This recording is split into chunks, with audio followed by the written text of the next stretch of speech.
Welcome to Jambo Safari Media. This is Jambo News Global Recap with me, Tracy Wambui. Let's take a look at what's been happening through the week.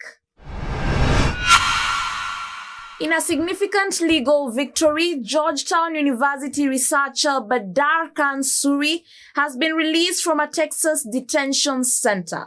Suri, who was arrested in March under accusations of supporting Hamas, faced claims that his political activism posed a national security threat. We won't stop fighting. 3 for Suri's freedom now. However, a federal judge ruled that his detention violated his rights to free speech and due process. He was neither and is neither a flight risk or a danger to the community, citing a lack of evidence against him. Suri's release comes amid ongoing deportation proceedings initiated by the Trump administration, raising concerns about the treatment of academics and activists in the U.S. Russian President Vladimir Putin will not attend the upcoming peace talks in Istanbul aimed at resolving the Ukraine conflict. This is according to the Kremlin statement. Instead, the Russian delegation will be led by presidential aide Vladimir Medinsky. Ukraine President Volodymyr Zelensky has expressed his willingness to meet Putin in person if he participated, but he remains uncertain about the Russian delegation's intentions. Well, the talks come after calls from Western leaders for a ceasefire and are the first direct negotiations since March 2022. Highlighting the ongoing tensions and complexities surrounding the war.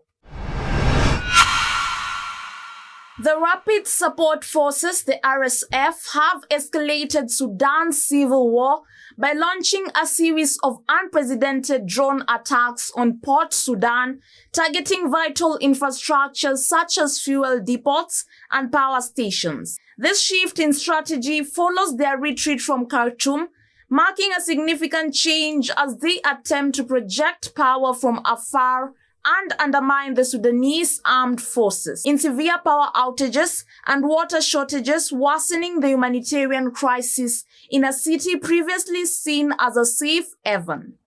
Analysts suggest that the RSF advanced drone capabilities may be supported by foreign entities, with allegations against the UAE for supplying drones. As the conflict intensifies, concerns mount over regional stability and the devastating impact on civilians. Israel has announced a major evacuation order for civilians in Gaza City, designating vast areas as unsafe due to impending intense strikes by the Israel Defense Forces.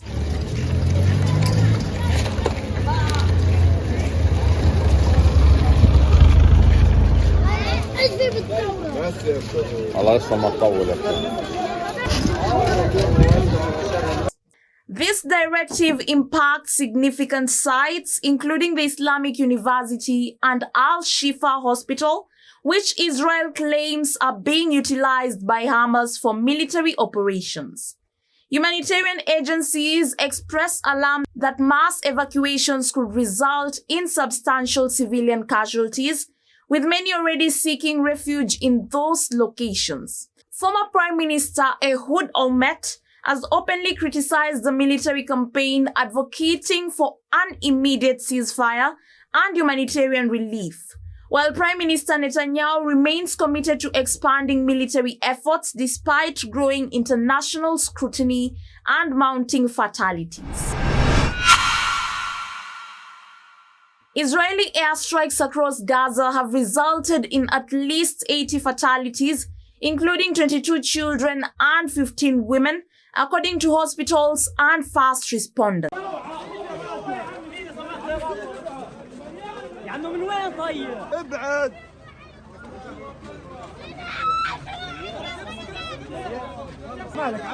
The strikes primarily targeted the northern Jabalia area, where multiple homes were destroyed overnight. In response to rocket fire from Gaza, the Israeli military had issued evacuation orders for residents, claiming the strikes were aimed at Hamas and Palestinian Islamic Jihad fighters. The UN's humanitarian chief has called for urgent action to prevent a humanitarian catastrophe, accusing Israel of imposing inhumane conditions on civilians.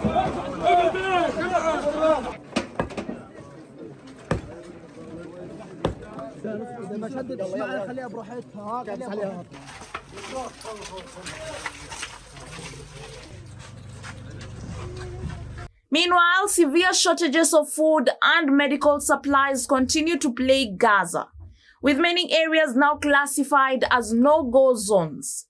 Amid ongoing violence, hopes for a ceasefire have been reignited following Hamas' recent release of a hostage, with discussions ongoing among international mediators. A Wisconsin judge, Hannah Dugan, has been charged with helping a Mexican man, Eduardo Flores Ruiz, evade immigration officials during an arrest attempt in her courtroom. Dugan allegedly guided Flores Ruiz and his attorney to a back door, allowing him to escape as federal agents attempted to apprehend him. Facing charges of obstruction and concealing an individual to avoid arrest, Dugan could face up to 6 years in prison if convicted. Her defense team argues she is protected by judicial immunity, claiming her actions were part of her official duties. The case has intensified political tensions surrounding immigration enforcement and judicial independence, drawing criticism from Democrats who see it as an attack on the judiciary amidst ongoing debates over courthouse immigration presence. Mali's military junta has dissolved all political parties in a move that intensifies the crackdown on dissent following its earlier coup in 2020 and 2021. A presidential decree signed by military leader Assimi Goita announced that all political meetings are banned nationwide. This decision is likely to provoke further resistance from opposition groups advocating for a return to democratic governance. The junta has faced criticism for its increasing repression of political activity, including the recent abduction of opposition leaders after a rare pro-democracy protest. Analysts suggest that the junta is distancing itself from established political elites and aligning more closely with Russia. China's manufacturing sector is experiencing relief as a recent trade agreement with the US has temporarily suspended steep tariffs that peaked at 145%. The easing tensions has led to increased orders and a return to production for many factories, although a 30% tariff on Chinese goods remains in place. Despite this, there is a growing trend among manufacturers to diversify away from reliance on the US market due to ongoing uncertainty. We opened up our country to China. They have very few restrictions. And they didn't open their country to us. Never made sense to me. It's not fair. And they've agreed to open China, fully open China. And I think it's going to be fantastic for China. I think it's going to be fantastic for us. While some factories have halted operations, officials assert that the economy can withstand the pressures of the trade war. With a 90-day ceasefire in effect, there is a caution optimism for a more stable trading relationship between the two countries. Thank you for tuning in to Jambo Safari Media. This was Jambo News Global Recap. Remember to like, share, and subscribe.